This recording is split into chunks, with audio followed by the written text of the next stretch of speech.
blah, blah, blah, blah, blah, blah, blah. From the greater City side in the last 5 years. This nonsense that everyone is going on about is ridiculous. It could be the greatest City team in the last 5 years if they win the treble. Multiple trophies and winning the two biggest trophies possible to you as a club is better than any points total you can ever get, better than an unbeaten record, better than most goals scored, least goals conceded, because it's tangible outputs. If you look at the amount of points that City can get if they win both their last two. I knew he was going to talk points. Without even watching it, I knew he was going to mention points. And do you want to know why this? I want to debunk this straight away. Because you get lots of fans do this now. Points totals is the barometer. But they only ever use it to belittle previous teams of rivals or to uplift their most recent contemporary teams. You never hear Liverpool fans, as an example, state that this current Liverpool team is better than Paisley and Shankly's teams because they got more points than them.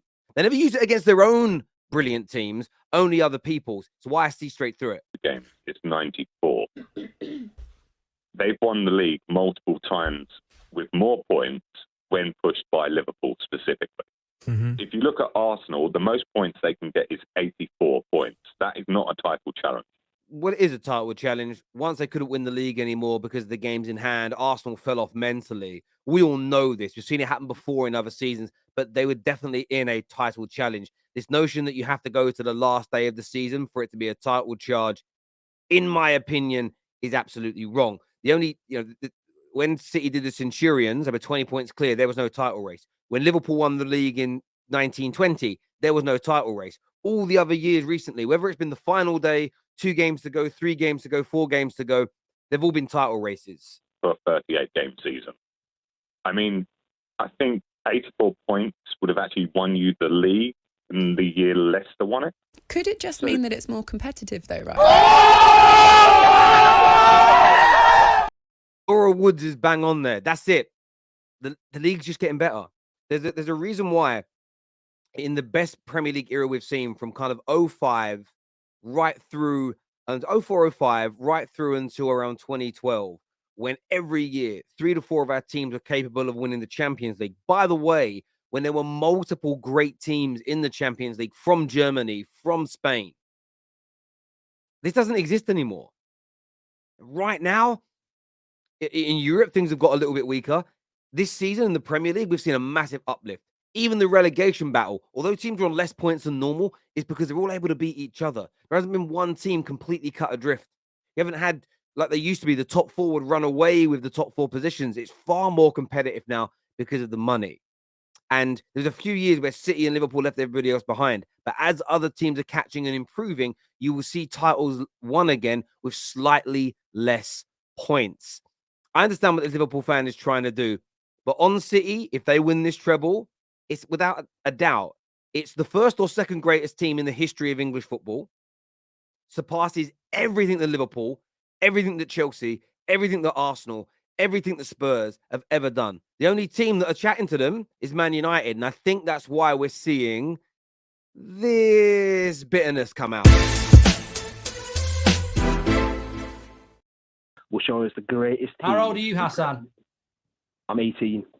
18. So you want to talk to me about the treble side? You weren't even born. So how can you talk to me? This is what, look, Hassan, thanks for calling in. I think we're descending into a back and forth that neither of us going to win. I respect your opinion. Thanks for calling in. You don't. You shut him down, but I hear you. You're right here, Mark.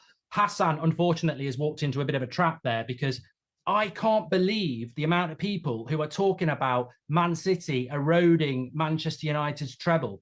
Unless you're over 35, you wouldn't remember Manchester United's treble winning side because it was 1999. It was 24 years ago. It's incredible to me. Gabby was on about it the other day. Gabby would have been about 13 when we won the treble and a Villa fan. So Man United weren't on the telly every week then. The internet was barely invented.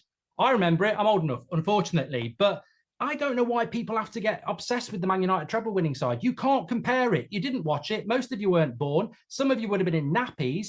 And also, what were you doing watching Manchester United every? He's bang on. He's bang on. Certain age groups, I get the conversation. I've literally been on my TL and seen kids whose parents weren't even married or together.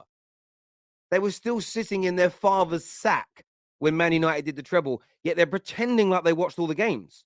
I did a few years ago, I had a guy come on the Terrace to tell me Ryan Giggs is the most overrated player in the history of the Premier League. The guy was born in 2002. I'm like, sorry, young man, I respect you, but you weren't born for the first decade of a man's career. You would barely remember the second decade because you were between born and 10, and you're telling me that a guy wasn't very good. You didn't go back and watch all these games. It didn't happen. And Mark's absolutely right. Man United's games weren't all on television. And if you weren't a Man United fan, you weren't even watching every single game. I knew that. I went to school to watch the game yesterday. No, I ain't watching you lot. That happened all the time. Absolutely spot on here by Mark Goldbridge. Third rank compared to the 99 treble winning And that's all everybody's talking about at the minute, so we're reacting to it here. team of Manchester United, although this team, as yet, have not done the treble. That's right. Good point. They haven't, but they're an amazing. And I just want to stop it there. I just want to stop it there. They haven't done it yet. And I keep talking about this again and again and again. I respect this Man City team. You won't find a clip and be saying anything negative about them. I think they are going to, if they win this Champions League, I've said it for months now, before anyone else on any channel or any platform, they win the Champions League, they move into the great category of European teams. They're already a great English team, and they move into the top two. They move into the top two greatest teams of all time in England because they would have completed a treble. If they complete the treble, they move into that. But until that point, I don't even think the debate should be happening. I don't think we should be looking at eras. It should be based on trophies when you're comparing eras anyway, because football has changed. And there's elements now that are better, but there are also elements now that are easier. And that's been the same throughout the course of time. People used to downplay Liverpool's team by saying, yeah, but they could pass back and goalies could pick the ball up. Yeah, but their goalies also played with no gloves. They played with one sub. They had much thinner squads. The Man United 99 team played with a much deeper squad than Liverpool's teams in the 80s and 70s. But squads now are deeper than they were 24 years ago. So things move on. Times change. It's why you compare trophies and achievements as opposed for like comparisons. Stop it. Get some help. In terms of 99 treble team and this one, because I think the league more.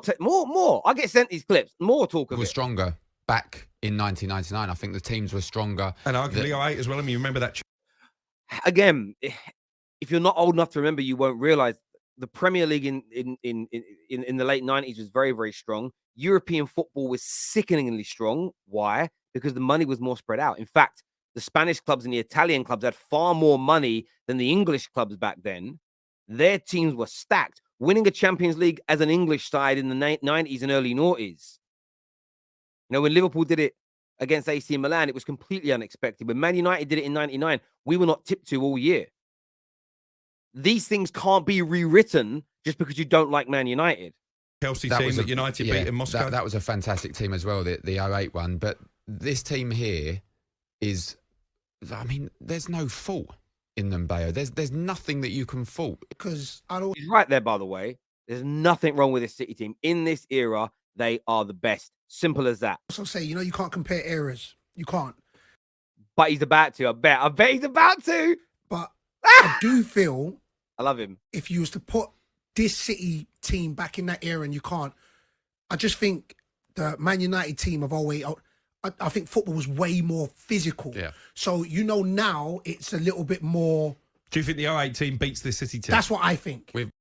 And look, some people agree, some people disagree.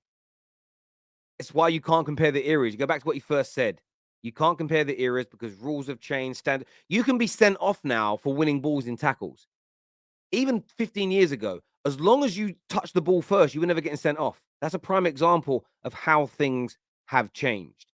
So let's not compare the eras anymore. Let's do trophies only. But I want your opinion on it because a lot of comments out here around this City team, better than the treble team. Would they have won all those years ago?